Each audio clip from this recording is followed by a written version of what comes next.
I'm Nick Roush. He's Adam Luckett. We're standing here in the end zone at Sanford Stadium. That's where the Georgia Bulldogs were tonight. Yeah. Early and often, they started the game, 6 straight scoring drives. Carson Beck completed his first 12 passes. It was a complete destruction, demolition. I mean, I don't know what my favorite adjective is. I think steamrolled. I really like steamrolled because that's what it felt like. They felt like Georgia was just a steamroller. Kentucky tried getting out of the way, and they just kept getting caught by it. It was bad. It was a rough night between the hedges. Every week, Nick, we see multiple outlets give out coordinator of the week, coach of the week. Mike Bobo won coordinator of the week out here today. Just absolutely had Kentucky utterly confused, flustered, reeling all night, and Carson Beck looked like he's dialed in, man. Quarterbacks in college football tonight. He just absolutely torching Kentucky with, they were mixing up snap counts, tempos, throwing the tight end, throwing the running back, had 6 catches for 51 yards. Agent Edwards throwing to their receivers. Marcus Rosemy, Jack Saint, and Robert L. Thomas are 2 outside receivers. Both of not having super great years. They both combined for, I think, 10 catches for 100, over almost 200 yards. So they were doing whatever they wanted. And it wasn't the typical Kentucky-Georgia game. Like, Georgia didn't sit here and say, we're going to pound the ball down, the rock down Kentucky's throat.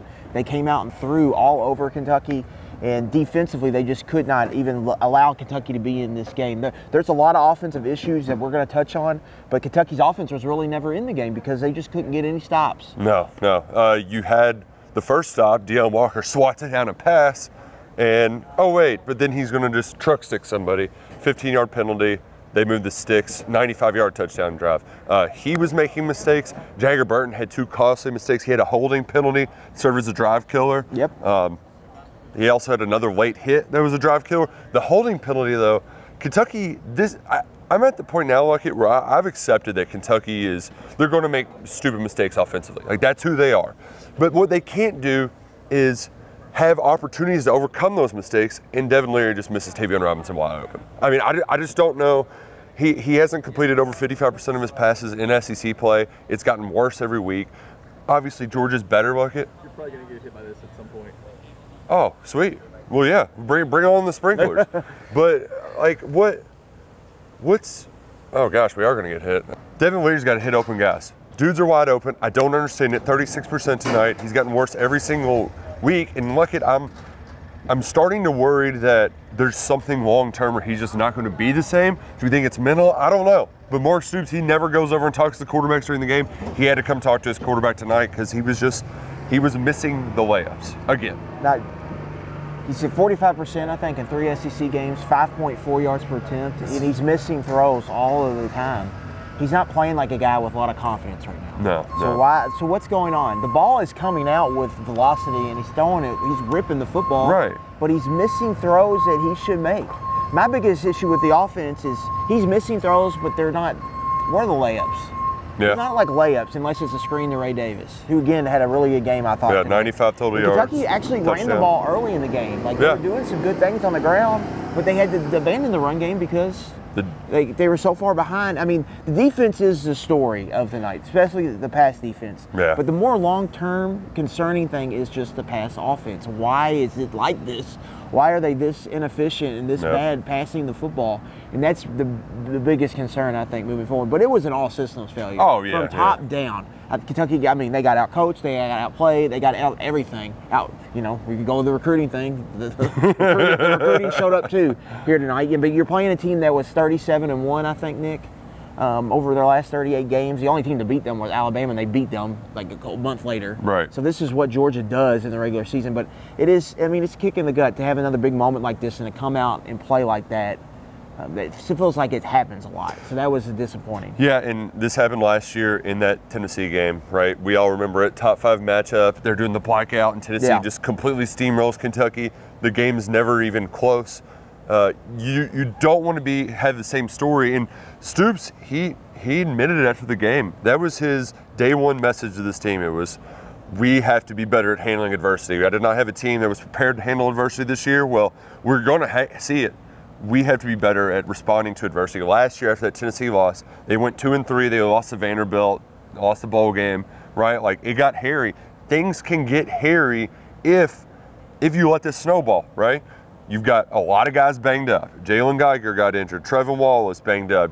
Keyshawn Silver. I think he came back in the game. But, like, it's a lot of dudes. Barryon Brown, he only played sparingly. He's got a hammy. So, like, there's just a lot of – you got 1 week till the bye week, and then now you're going up against a Missouri team who's throwing the ball over the yard. The rock. Exactly. Yeah. So, is Kentucky's pass defense that bad?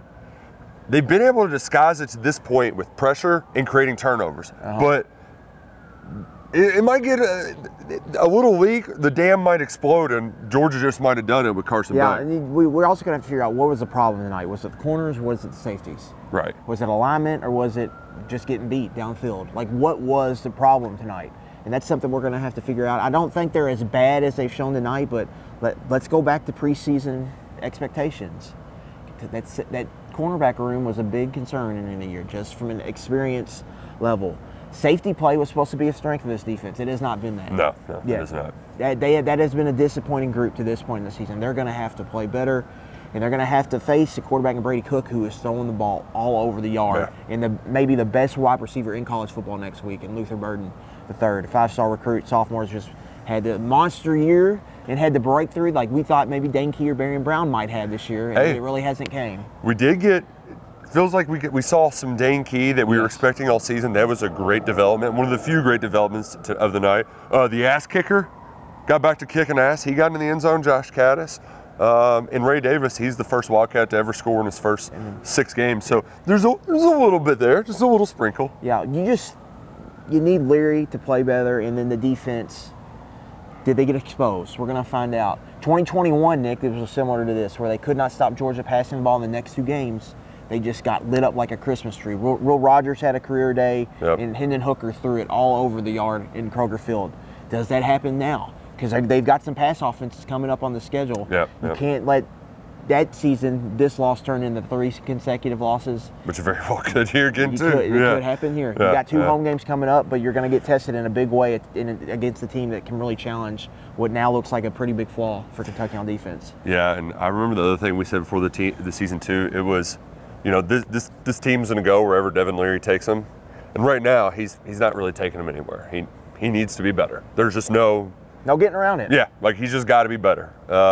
And I know that this game's weird. Like, I mean, you got Georgia's A game tonight. Yeah, exactly. And you were never going to beat them when Georgia was on their A game.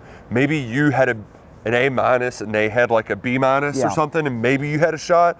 Kentucky won the turnover battle, but they got outgained 608 to 186. 8.3 yards per play. It was they were doing whatever they wanted to. That to me is really. We're talking like what's bigger, short term? What's a short term problem to worry about, or do you learn about the long term? I think short term you worry about the Kentucky pass defense. Like how do they fix that? But long term it's the pass game. Yeah. The pass game has got to get going. Like what is going on? Like they have to figure that out, and that's the biggest I think cloud hanging over the program right now. Is we've got to figure out what is going on with our passing game and what is going on with our quarterback. Well, Mark Stoops said the good news is this is only 1 loss. It's only 1 loss. It counts the same in the win-loss column. Even if it's a 51-10 or whatever it might be, it still only counts as 1. It's a gut punch, there's no doubt about it, but it can only count as 1. Got to get back, get right, beat Drink. It's fun. It's fun beating that guy. It was fun to watch his team fall apart today. They had a double-digit lead, lost to LSU. Maybe they're a little demoralized, Mr. Luckett. It's a very, important game, and both teams coming off very similar results from Kentucky. Absolutely took it on the chin, but Missouri really blew a great opportunity at home against LSU. How do they bounce back off the mat after their first adversity of the season, and how does Kentucky react? Well, in Missouri, there's something in their head, too, where bad things happen to them in this Kentucky game. That's right. It would be a real shame if more bad things happen to them next weekend at Kroger Field. It's going to be a sold-out crowd. We hope to see you there back in Lexington for a game that, hey, can't get any worse than this.